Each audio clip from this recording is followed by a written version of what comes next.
Olá, meus amigos do Brasil, tudo bem por aí? Que ótimo, hein? Que ótimo!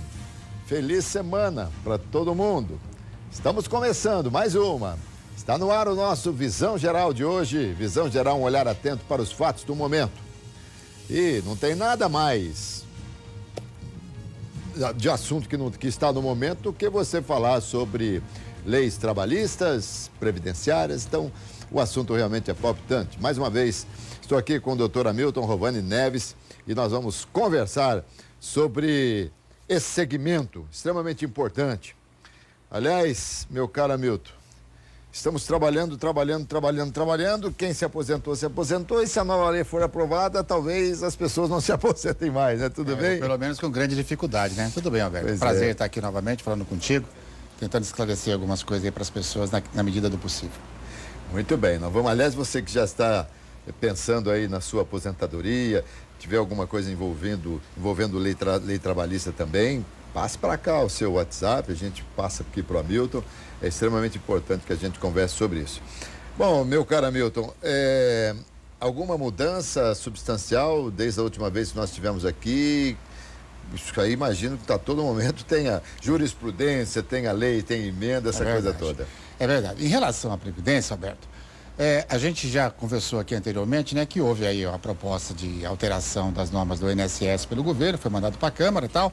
Então, a princípio, as normas todo mundo conhece e estava-se com expectativa de que fossem aprovadas essa aí com tranquilidade em curto espaço de tempo. Mas nos parece que não é mais isso que vai acontecer. Está havendo uma resistência muito grande dentro do próprio Congresso, né? E das forças institucionais do país. A OAB mesmo agora está se posicionando contra esta reforma da Previdência da maneira como ela está sendo colocada, ou seja, penalizando o trabalhador, né? E todas as pessoas de um modo geral. Então a gente vê que já não tem mais aquela tranquilidade que o governo achou que teria para aprovar essas medidas que são impopulares demais, né?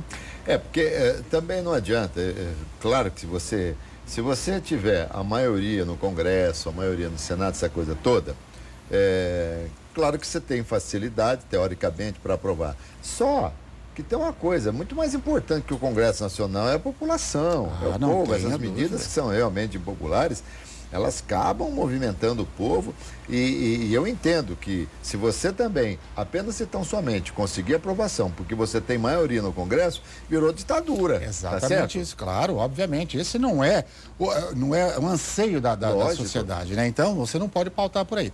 Inclusive, tem agora um movimento que está nominando aqueles deputados e senadores que votarem a favor da proposta sem que ela seja realmente, de fato, estudada com a população. Muito bem. Quanto às pessoas que já têm o direito adquirido, isso aí não mudaria. Mas é um percentual muito pequeno em relação, às pessoas que vão ter que trabalhar muito aí para conseguir aposentadoria. Exatamente, mas vamos lá. A sua observação é correta, é ínfimo a disparidade entre um e outro. Sem dúvida, sem dúvida. Já falei aqui algumas vezes, mas não custa aqui falar do Hamilton, doutor Hamilton Rovani Neves, que é advogado, formado pela Faculdade de São Francisco, de Bragança, Paulista.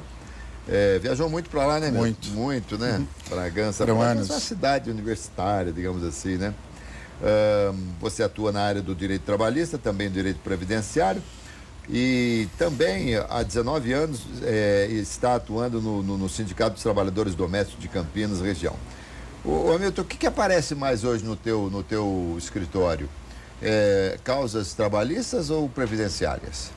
Ambas as coisas. Acho que uma está muito interligada à outra, né? Sempre que a pessoa procura uma coisa, já tem interesse em resolver a outra também. Só que nesse último ano, a demanda por questões da Previdência cresceu demais. Até mesmo por informações, as pessoas procurando se informar do que tem, do que não tem direito, né? Cresceu bastante. Hamilton,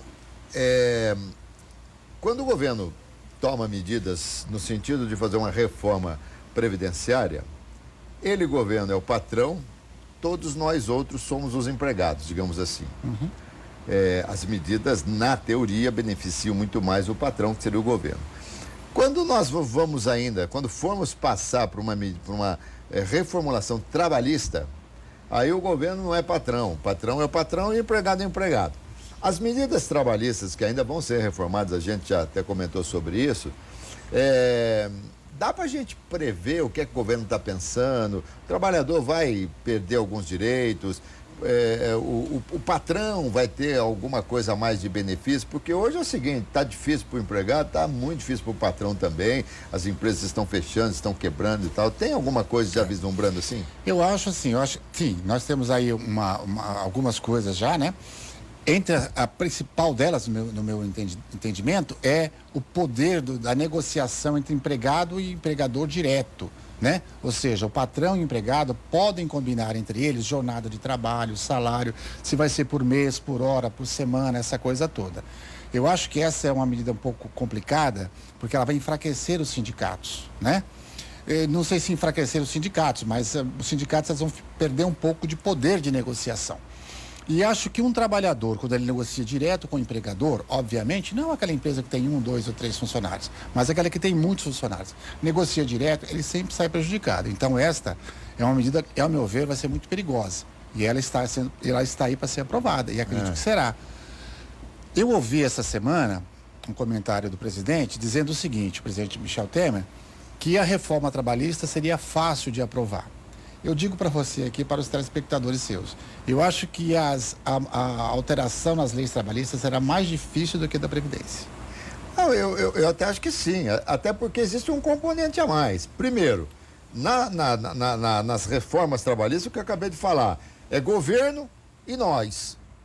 Na trabalhista é governo, nós patrões e nós empregados. Exatamente. Então são 3 componentes, é um pouco mais todo mundo mais fazendo complicado. Força, puxando força para Lógico. Com certeza não vai ser nada fácil, não. Não vai ser. Mas que precisa. Ah, sim, é verdade. Na verdade, assim, as regras, as normas que envolvem a coletividade, eu acredito que em tempos e tempos ela tem que ser revista, tem que ser melhorada, acertar onde não está. É necessário, tanto a Previdência, que eu já disse aqui também, que eu sou favorável a uma ordem na Previdência. Eu já disse isso para você num outro programa aqui. Assim como eu acho que as leis trabalhistas também, elas devem ter mais uma ordem, um ordenamento um pouco mais atual, né? Isso é muito importante. Não, sem dúvida, porque dentro de uma linha absolutamente isenta de paixão e isenta também de lado, ou seja, sem sermos patrões, patronais, sem sermos empregados, o fato é que ninguém está aguentando mais. Está difícil para o empregado, muito difícil, muito complicado, mas está muito complicado para o patrão também. Hoje, eu não estou me referindo às grandes multinacionais, que também, olha, tem multinacional que está aguentando mais ficar no Brasil, que está puxando o carro do Brasil. Aqui está tudo muito complicado. A gama de impostos que muito grande. O empregador paga hoje para produzir um produto, seja ele qual for, é grande demais. É absurdo. A ganância do governo central é gigantesca. E isso é que acaba enfraquecendo os postos de trabalho e as empresas que querem realmente, de fato, empregar e produzir. Isso, o governo precisaria rever isso aí. Sem dúvida. Agora, com o gasto que o governo tem exorbitante assim, é muito difícil ele ver isso de um dia para o outro. Infelizmente, né? Infelizmente. Bom, vamos lá, Milton. Tem hora que eu tenho vontade de mudar aqui o foco do programa, sabe? E começar a mostrar uma série de coisas que, na minha visão, você vê os gastos absurdos dos cartões corporativos dos nossos governantes. Um negócio descomunal, um negócio assim astronômico, a gente não consegue imaginar. E fica meio que um Manaus sem rumo, um país que não tem dono, né? É muito complicado. Mas vamos lá, Milton.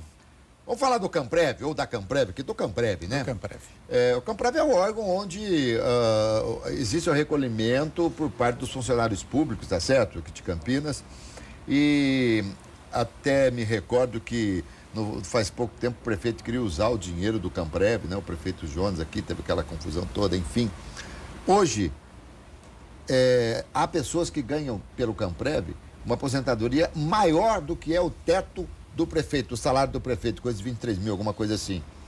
E me parece que isso aí é inconstitucional. Como é que é? Exatamente. Primeiro, para entender, o Camprev é como se ele fosse o INSS do governo federal. Só que ele é um órgão de aposentadoria ou de benefícios, né, da municipalidade. Então, ele é do município de São Paulo. Assim como nós temos também do estado e vários outros municípios têm também seus fundos de pensão e aposentadoria, né?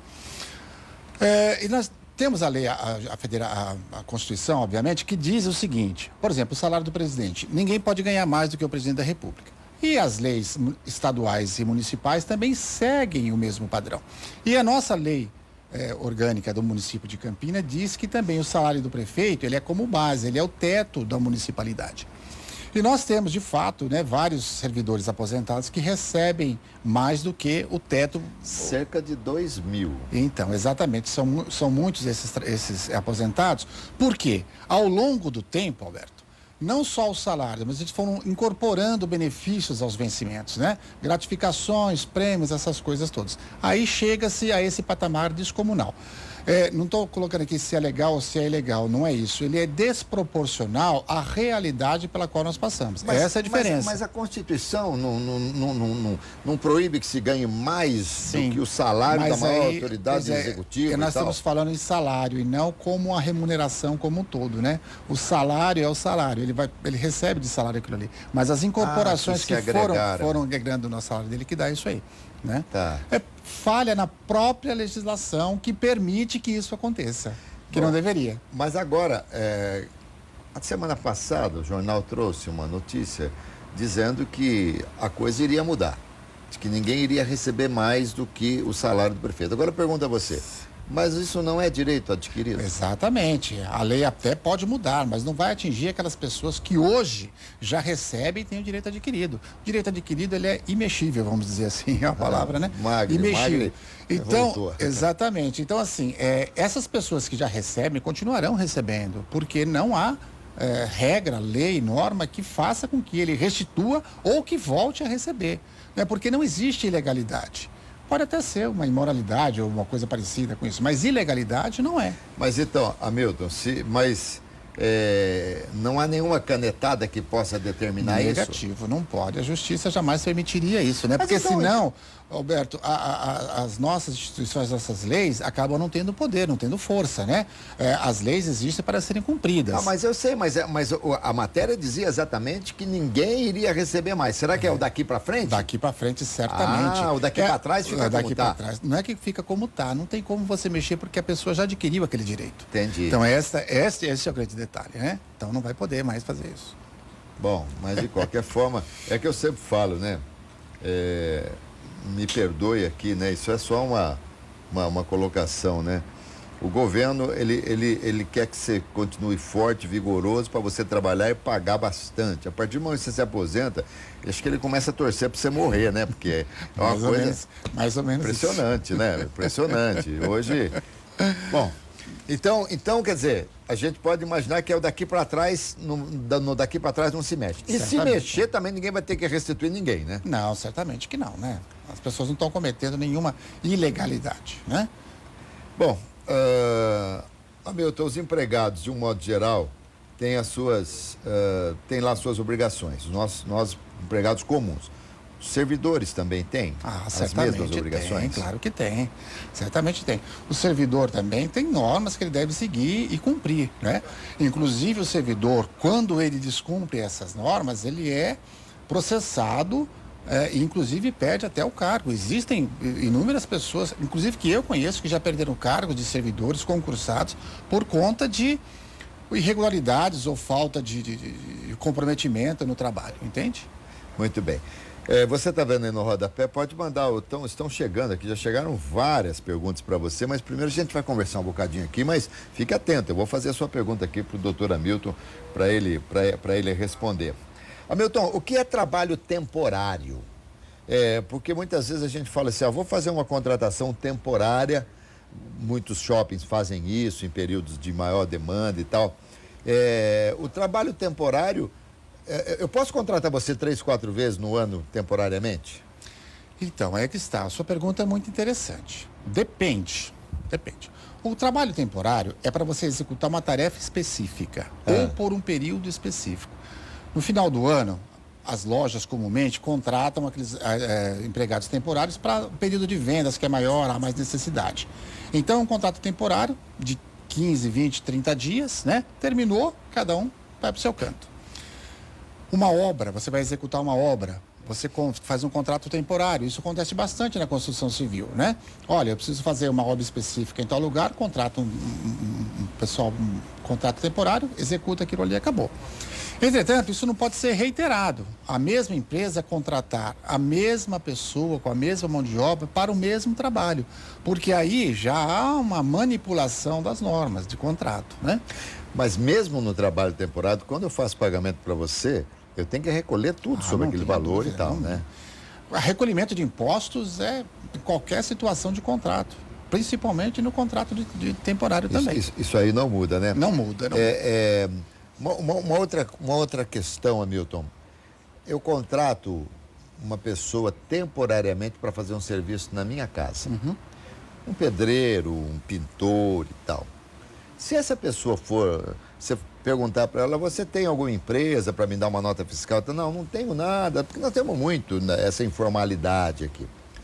Eu posso contratar essa pessoa, fazer o pagamento para ela e recolher sobre o que eu paguei para ela alguns impostos. Eu recolho como? Você pode sim, aliás, não você pode, você deve fazer. Você pode fazer todos os recolhimentos. A retenção do imposto de renda, a retenção do INSS, ISS, se for o caso, né? Você pode fazer todas essas retenções. Existem as guias próprias, cada uma no seu direcionamento, e você pode fazer essa retenção tranquilamente. Por que eu pergunto isso? Porque isso aí também evita mais tarde de repente, até essa pessoa, vamos supor que ela passe lá 3, 4 meses trabalhando na sua casa e tal, evita até que haja uma reclamação trabalhista. Ah, sim. Não, quer dizer, pode haver, mas você tem muita chance de não se envolver muito. Não tenha dúvida, porque você fez os recolhimentos necessários para aquilo ali, né? E ainda dentro dessa pergunta que eu acho extremamente importante, essa pessoa sobe no telhado, cai, teve múltiplas fraturas e aí? Mais uma vez comprovado por que é importante você recolher, porque se você retém dela e recolhe, principalmente o INSS, se acontecer algum acidente, essa pessoa está respaldada, ela vai se afastar pelo INSS. Mas a responsabilidade a responsabilidade objetiva é do empregador. Porque aí vai se apurar se houve negligência, imperícia, essa coisa toda, né? Mas é uma coisa a se pensar. Se essa pessoa vier a morrer trabalhando na tua casa? Pois é, aí é que está. É por isso que, às vezes, as formalidades são importantes. A gente contrata qualquer um todo dia para fazer um monte de coisa na casa da gente e não se preocupa com isso. A gente deve se preocupar, sempre fazer um contrato e ali estipular todos os valores e retenções, né? Para que depois você fique respaldado. Existe também um seguro que você pode pagar para um prestador de serviços, né? A pessoa vai prestar um serviço na sua casa, você contrata um seguro que não é caro, é um seguro barato. Você contrata esse seguro pelo período que a pessoa está trabalhando na sua casa. Qualquer incidente que ocorra, qualquer infortúnio, está respaldado por esse seguro. Muito bom, olha que importante, hein? Essa eu não sabia. Porque nós estamos acostumados a, como você disse, a sempre ter lá, tem um encanador, tem um eletricista tem um risco. É perigosíssimo. Tem um risco, perigosíssimo. Né? Então, eu me recordo que a última vez que eu fui fazer um trabalho de eletricista Nem me meta na minha fazer. casa, eu vou dizer uma coisa para você, a explosão que deu foi um negócio impressionante, caiu toda a energia. Eu nem me meto a fazer, que eu não entendo nada disso. Olha a importância, você tem alguém na tua casa que você vai trabalhar? Contratar um seguro, realmente muito legal. Conversando aqui com o doutor Hamilton Rovani Neves, advogado trabalhista previdenciário. Vou começar a fazer as perguntas aqui que chegaram, Hamilton. Faltou ainda a gente colocar, que eu queria ter colocado no primeiro bloco, o que é assédio. Porque a gente fala muito em assédio sexual, essa coisa toda. Mas tem um assédio moral também. Sim, exatamente. Né? Quando o patrão, por exemplo, numa reunião, ele entra numa sala e ele dá uma tremenda bronca num funcionário, na frente de todo mundo e tal, isso aí pode ser considerado um assédio moral? Pode sim. E a jurisprudência atual, ela tem aceitado e acatado isso com muita veemência, sabe? Assim, porque, na verdade, as relações de trabalho hoje, elas não são mais com aquelas relações antigas, onde o patrão era o senhor, né? Sim, e o empregado era, não. Elas se pautam pela amistosidade, pela, né? Cordialidade, pela urbanidade entre as pessoas. Então, esse ato de realmente de gritar com as pessoas, de falar palavrões direcionado para tal pessoa, expor aquela pessoa frente aos demais, ao ridículo, às situações vexatórias, isso é assédio moral. E a Justiça do Trabalho tem penalizado muitos empregadores por essa prática abominável, né? Mas vamos supor, a pessoa, é natural que ela perca o emprego. Se ela entrar com uma reclamação por assédio moral contra o patrão, certamente, aí o patrão aproveita e fala, então já, né? Isso é um processo que é feito pelo advogado mesmo, ou a pessoa pode ir mesmo, ela sozinha, onde ela procura, o que ela faz? A Justiça do Trabalho, ela tem na Constituição dela, diz que o empregado não precisa de intermediador, ou seja, advogado, para entrar com uma ação trabalhista. Agora, observa se o empregado vai direto à Justiça do Trabalho e lá ajuiza uma ação. Como que ele vai mover esse processo? O empregador vem lá com 1, 2, 3, 4, 5 advogados, ele vai estar fadado ao insucesso, né? Obviamente que jamais você deve ingressar com qualquer ação sem um advogado para te respaldar. Não tenha dúvida. Mas pela lei, inclusive, você pode ser o seu advogado. Sim. Mas eu, por exemplo, assim, ação minha, eu posso, porque eu tenho a formação para isso. Sim. Né? Eu tenho conhecimento técnico para isso. Então, as pessoas comuns, aquela do dia a dia, talvez não tenha isso. Então, isso que fica fragilizada, né? Tá. É muito comum esse processo por assédio moral? Tem bastante. Mas normalmente quando a pessoa faz isso, ela já não está mais na empresa. Normalmente não. Normalmente já está fora da empresa, né? Existem alguns casos que a pessoa ainda está na empresa. Isso é processo crime?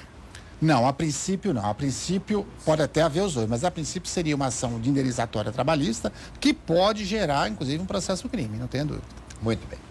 Bom, Hamilton, deixa eu entremear aqui com algumas perguntas dos nossos queridos telespectadores. Ganhei na justiça de uma empresa uma indenização no valor de 3.000 parcelado em 2 vezes. Eles depositaram a primeira parcela e a outra era para ser depositada no dia 14 de dezembro, mas não depositaram até agora. O que é que eu faço? Sou o Ricardo aqui de Campinas, obrigado. Então, certamente quando foi feito o acordo deve ter sido colocada uma multa pelo não cumprimento do acordo.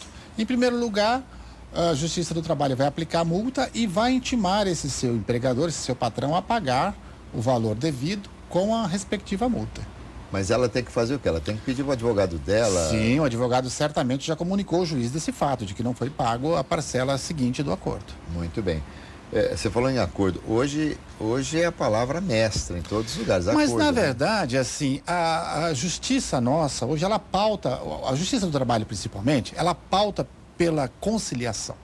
A conciliação, ela é um pré-requisito para a ação. Então, o acordo, ela faz parte disso, ela faz parte do acerto entre as partes, né? Não que o acordo em si, ele seja obrigatório, mas o envolvimento das partes numa tentativa, né, de conciliação é muito importante. E é muito grande hoje na Justiça do Trabalho. Você, como advogado, não deve ser muito partidário da expressão, melhor um péssimo acordo que uma boa demanda, né? Para vocês, não, advogados, certamente não. Uma boa demanda certamente muito não. melhor, Às vezes uma boa demanda é bem melhor que um acordo. Olha, vamos lá. Novo WhatsApp aqui. Oi, é o seguinte. Oi, então vamos lá. Estive encostada por 12 meses. Problema no ombro direito. Manguito rotedor aqui, ó. Aguardando cirurgia, mandaram voltar para o trabalho. Agora, o ombro direito também vai ter que fazer cirurgia. Já era o direito, não deve ser o esquerdo. Também vai ter que fazer cirurgia. Meu nome é Lucimara da Silva. Moro em São José dos Pinhais, Paraná, perto de Curitiba. Sou costureira. Ela queria saber o seguinte: ela tem direito a uma aposentadoria especial, e a especial é como se fosse uma aposentadoria integral, aqui diz a Cristina. Não, especial não, porque a sua atividade de costureira não lhe dá o direito à aposentadoria especial. Eu não entendi se ela está afastada do trabalho ou não. Esteve afastada, mandaram ela voltar até a cirurgia. Certamente, né, vai fazer aí uma recuperação, passar para aquele trabalho todo de readaptação ao trabalho. Se afetou o seu outro ombro também, realmente esta profissão dela afeta demais os ombros, os antebraços e os pulsos, né? Certamente você vai ficar afastada pelo INSS até uma possível aposentadoria definitiva, né, por invalidez. Ela na mesma pergunta, ela coloca aqui, a aposentadoria especial é como se fosse a bi-integral? Não é. A aposentadoria especial, ela é para algumas categorias que têm uma excepcionalidade na prestação do serviço, né? elétrico, serviço elétrico e tantos outros por aí. É uma gama muito grande que agora não dá para ficar enumerando aqui. Mas a aposentadoria especial é para algumas classes especiais de trabalhadores, no qual, infelizmente, você não se encaixa. Muito bem, Hamilton. A Lúcia, ela está dizendo aqui que é funcionária pública, funcionária da prefeitura, está passando por problemas graves com 2 filhos que foram diagnosticados com esquizofrenia. Com esse problema deles, ela queria saber, eu teria direito a me aposentar para poder deles? O seu caso realmente é muito grave, muito delicado, né? É uma situação bastante complicada, né? Obviamente, eu não sei a idade dos seus filhos, mas você realmente, os seus filhos requerem, né? Uma demanda de tempo muito grande sua para cuidar deles. Eu não digo que você teria direito a uma aposentadoria, pelo menos a princípio, mas um afastamento com vencimentos você teria sim. Tem direito. Teria esse direito, né? Até uma condição melhor dos filhos, porque assim, na verdade, o Estado é quem deveria dar essa assistência aos filhos. O Estado não tem condição disso. Então transferiu essa norma para os próprios pais, para os cuidadores dos filhos. E o contrário, Hamilton, e pessoas que estão trabalhando, cujos pais, sei lá, diagnosticados com doenças complicadas e que necessitam e que só tem ela para cuidar, ou ele para cuidar, então, como é que é? Olha, é assim, é um grande problema. Esse assunto que você tocou é muito delicado. Pensando aí na reforma da Previdência, de aposentar pessoas com 65 anos, trabalhar a vida inteira para se aposentar, e não se pensa nesses 2 casos, nesse caso mandado pelo espectador e nesse que você falou. São casos gravíssimos que ocorrem comumente, todos os dias nós temos isso, e ninguém pensa nisso, né?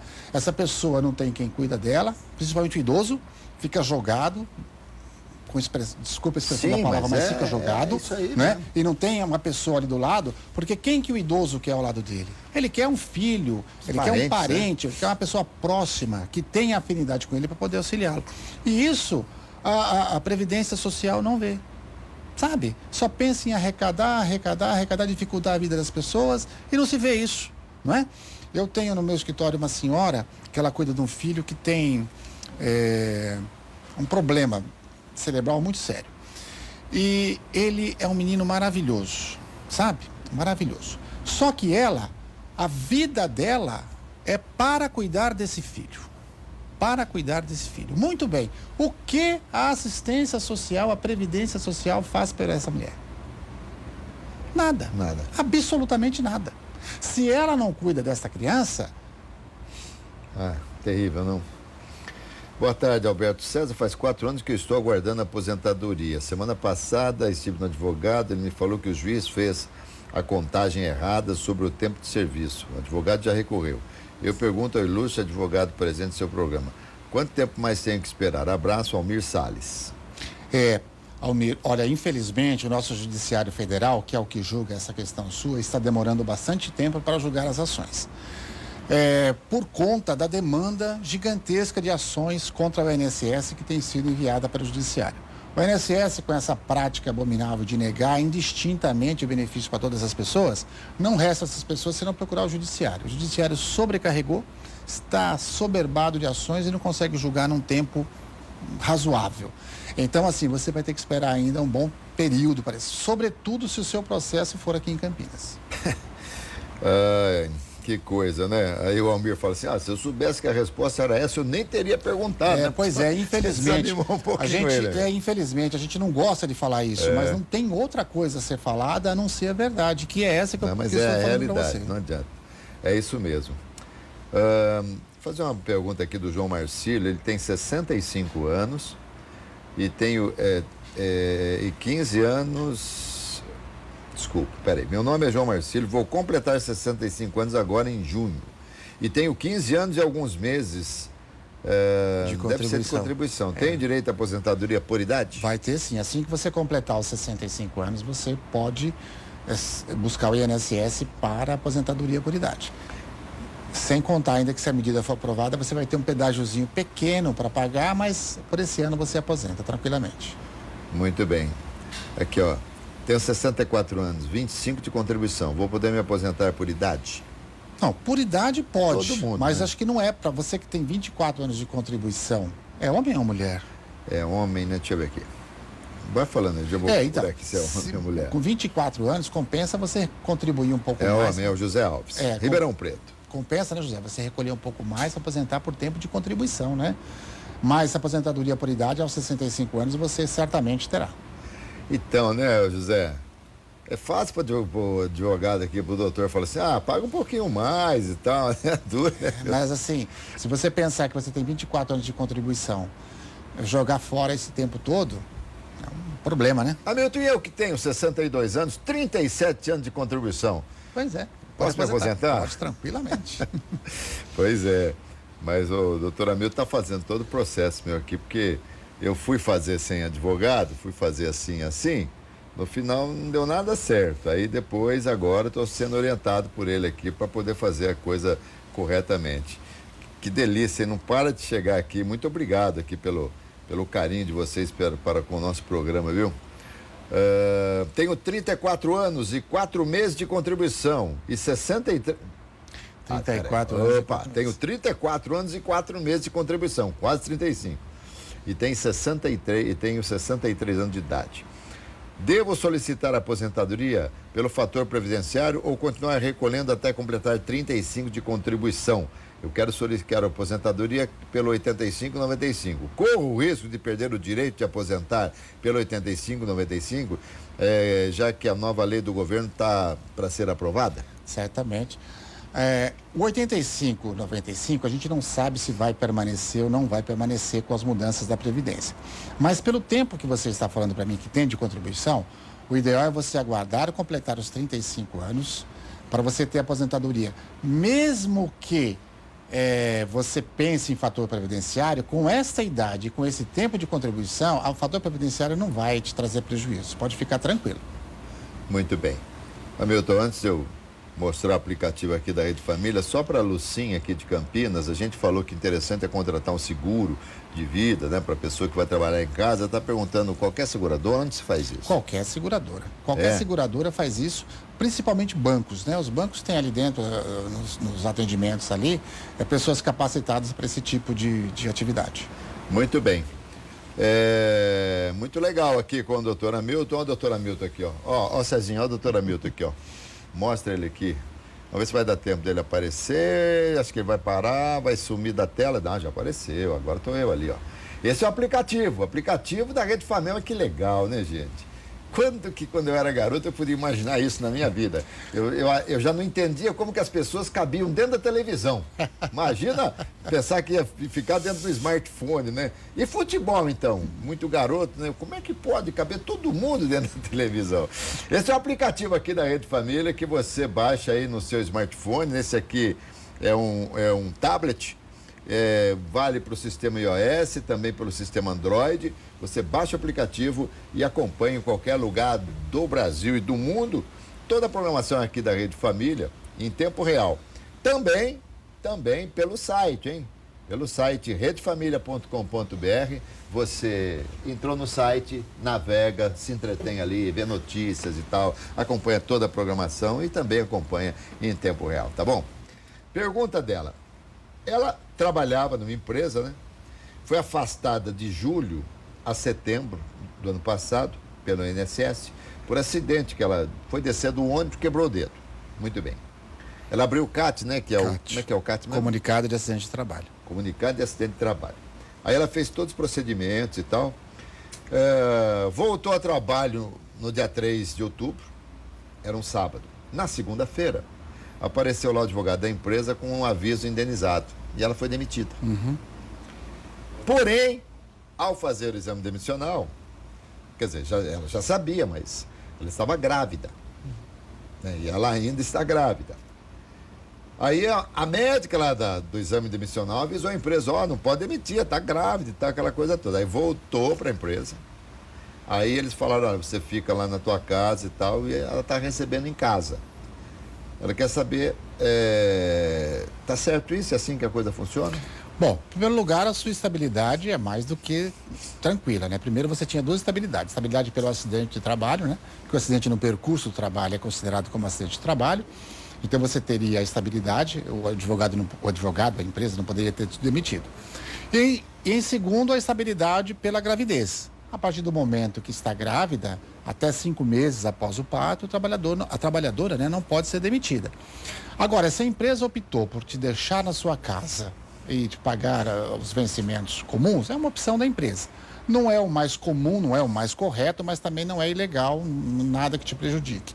A partir do momento que eles mantêm o seu contrato até o tempo de estabilidade, não tem problema nenhum. Pode ficar tranquila, pode ficar despreocupada. E a sua estabilidade, então, vai até 5 meses após o parto. Ô Hamilton, mas aí, eu como leigo, entendo o seguinte. Claro, ela tem estabilidade por estar grávida e tal. Mas o advogado, a empresa, não tem obrigação nenhuma saber se ela está grávida. Demitiu. Foi lá no exame demissional, está grávida. Então volta. Não, ela tem um prazo para informar a empresa. A empresa pode mandar embora hoje e daqui 15 dias a trabalhadora descobrir que está grávida, não é? E informar a empresa. Quando a gente fala está grávida, é porque não existe meio grávida. Não, claro que ou está ou não está. Então, mas, por exemplo, às vezes até a própria pessoa nem sabe que nem está grávida. Nem sabe, não tem obrigação de saber. Depois que ela souber, ela tem que comunicar à empresa até desse quantos fato. dias depois da demissão? Não tem, assim, um prazo específico, né? Obviamente, com a gravidez, você não vai demorar tanto tempo para você descobrir. Não, eu sei, mas aqui deixa eu até provocar um pouquinho mais. A pessoa foi demitida no dia 1º de janeiro. Tá. Muito bem. Aí, no dia 1º de fevereiro, ela descobriu, por exames e tal, não sei o quê, que ela estava grávida, tá certo? Então, o que acontece? 1º de janeiro... em fevereiro, ela descobriu que ela estava grávida de 15 dias. Então, quando ela foi demitida, ela não estava grávida. Pois é, aí são os exames médicos que vão comprovar se ela estava ou não estava grávida. E nós temos também aqui outro elemento, né? Nós temos o prazo do aviso prévio. Ela cumpriu ou não cumpriu o aviso prévio? A legislação é muito abrangente nesse sentido, né? A gravidez dentro do período do aviso prévio, mesmo indenizado, ela é considerada como período de estabilidade. Muito bem. Né? Bom, Hamilton, vamos falar aí dos homens que voam, das pessoas, dos aeronautas e tal. É uma especialidade sua, né? Você trabalha bastante nesse segmento.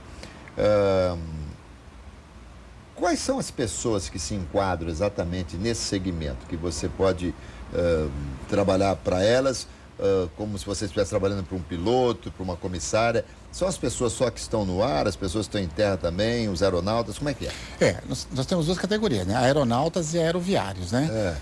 A gente precisa distinguir bem isso aí. A aeronauta é toda aquela pessoa que voa. Comissário, comandante, copiloto, essas pessoas todas. E nós temos também alguns mecânicos, são chamados mecânicos de voo. Eles não chegam a ser aeronautas, mas nem aeroviários, ficam no meio termo. Mas a legislação que se aplica a eles é a mesma legislação do aeroviário, do aeronauta, que é esse que voa. Aquele pessoal de terra, pessoal que faz a manutenção das aeronaves, mecânicos, DOVs, né, que são despachantes, aquele pessoal de bagagem, isso são todos aeroviários. Aeroviários, né? Tá. Então, pessoal de solo, aeroviários, pessoal aeronautas. Muito bem, mas você defende todos? Ah, sim, absolutamente, os dois. Os dois segmentos. Eu queria te perguntar o seguinte, as nossas companhias aéreas, ou as companhias aéreas de uma maneira geral, elas seguem rigorosamente as leis, ou elas dão muita margem que os advogados possam aí se brindar com muitos processos?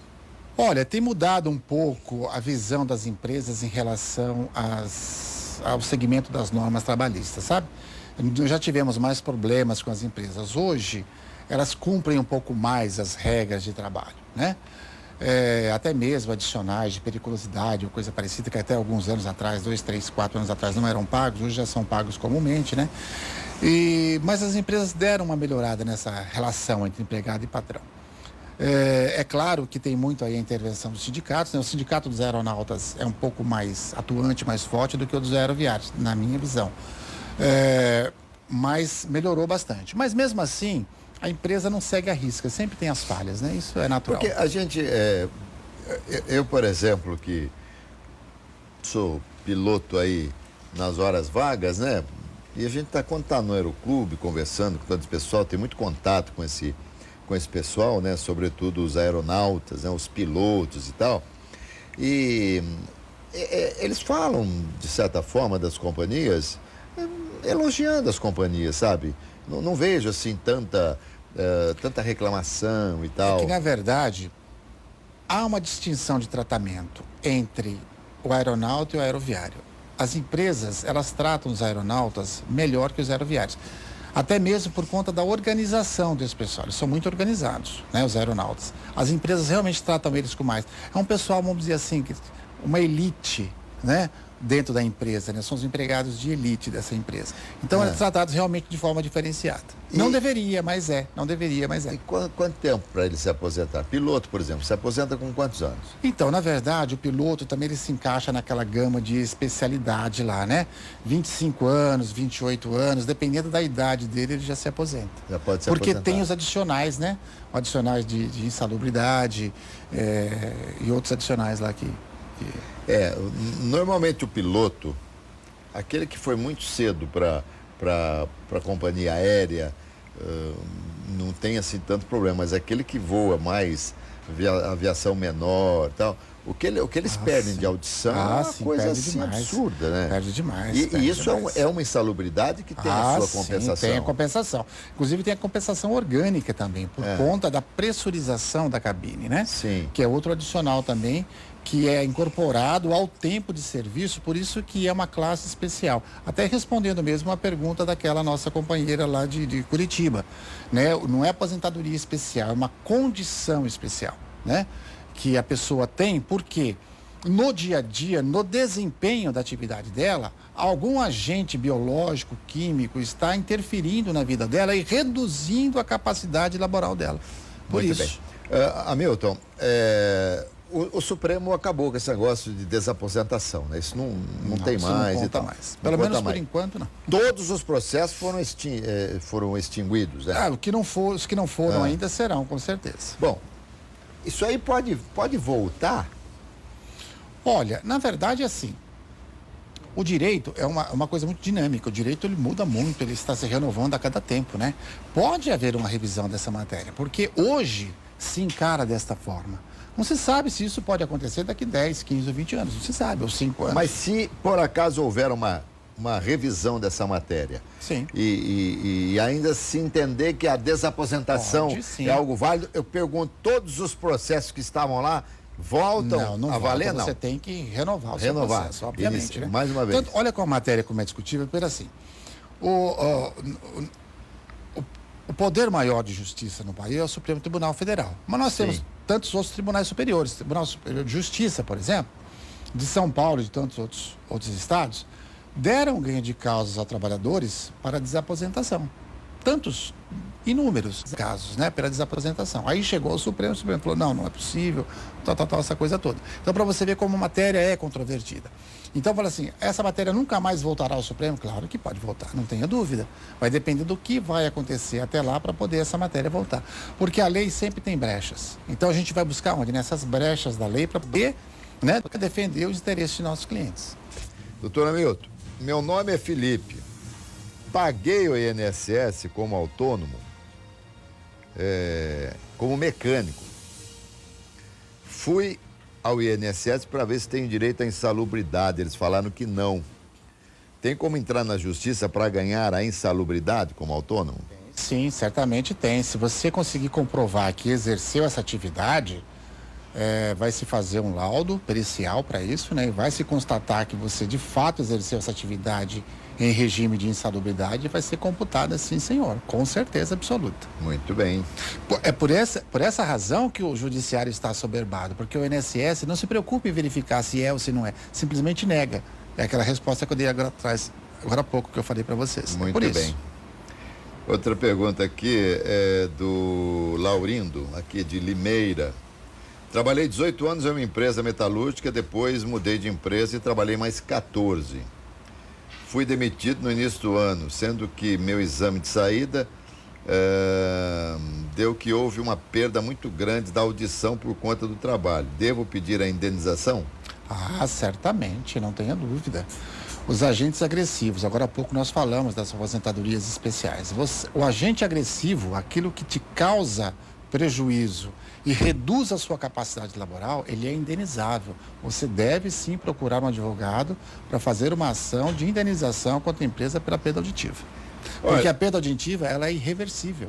Ela é irreversível. Esse é o grande problema, né?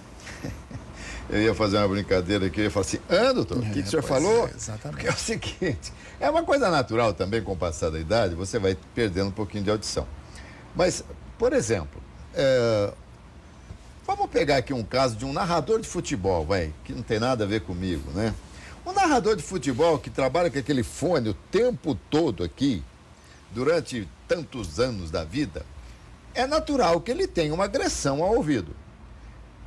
Ao se aposentar, ele pode requerer a insalubridade. E se requerer a insalubridade, isso implica nas empresas que ele trabalhou também? Como é que é isso aí? Primeiro precisa saber se esta categoria dele, se esse microfone de abafamento, esse fone está caracterizado como um agente agressivo à saúde dele. Se não estiver, não tem como. Mas como é que a gente sabe se está ou não? Isso aí é só com perícia para realizar, né? Na verdade, assim, a perda auditiva, ela se dá por barulho. Por barulho, né? O barulho excessivo é que te dá a perda auditiva. E isso nos exames de audiometria é muito fácil você diagnosticar isso, né?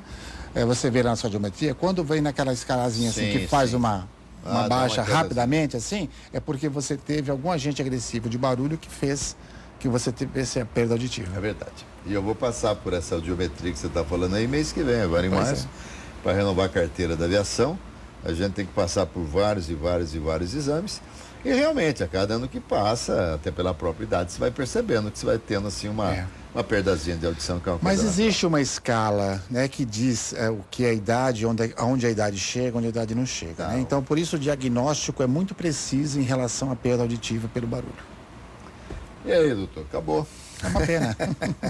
Mas você tem que voltar várias vezes. A gente estava comentando aqui, a hora que realmente for canetado, sancionado, tudo que está lá no Congresso, aquela coisa toda, aí você vai aqui, vai ter que fazer um programa uma semana inteira para a gente esclarecer. Exatamente. Tá bom, querido? Vai ser um prazer. Obrigado, Hamilton. Boa sorte, viu? Muito obrigado, para você também. Meus amigos, conversei aqui com o doutor Hamilton Rovani Neves, advogado trabalhista e também previdenciário. Esclareceu algumas dúvidas aí para você, tenho certeza. Também gostei muito da entrevista, espero que vocês tenham gostado, tá bom, gente? Saúde, paz e alegria. E muita sorte. E vamos embora, doutor. Foi ótimo.